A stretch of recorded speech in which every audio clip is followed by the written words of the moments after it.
So during your presentation, you focused a little bit, you got enthusiastic about the value of distributed energy, Yes. and just like to hear more of your thoughts on that. So I think one of the opportunities that we have is uh, in making the transformation from kind of the present energy system to the system of the future.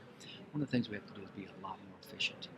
And where our system has, I think, served us well for the last 100 years, the system of the future needs to be much more efficient from an asset generation standpoint. So if you think about the electricity system, if you look at the generating assets that we have, they are utilized roughly 44% of the time on average, meaning that we have twice as much capacity as we actually need because we want to be able to make sure we cover that peak load only a few hours of the year when you actually need it.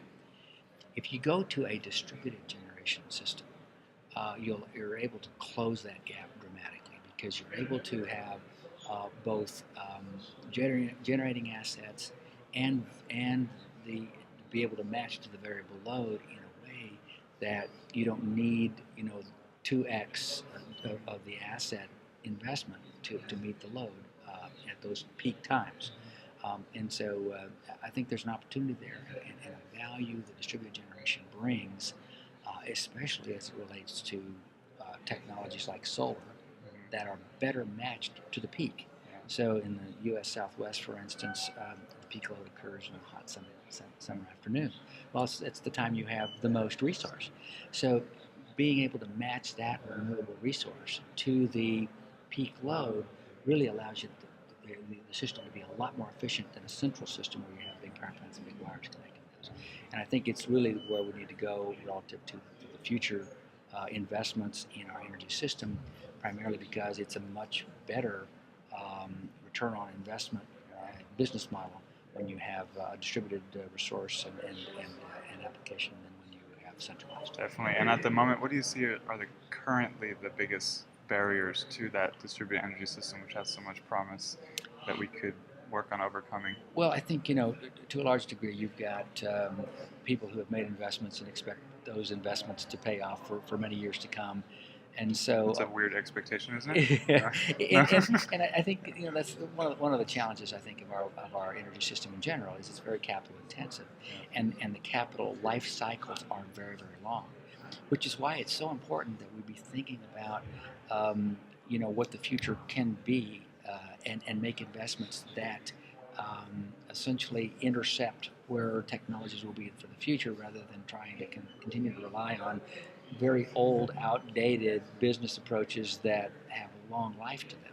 And overbuilding now when we know it's not the future. Yeah, I think making investments now that are going to last in some cases half a century should give us some level of urgency that we really do need to have a very strong commitment to a business model and a technology outcome very different from the one that we've had in the past. And so a little vision, a little integration, and those kinds of things will go a long way. I think you said earlier is the regulatory inertia and the institutional inertia, and the fact that the populace isn't really strongly demanding it, even though it would benefit them. Right.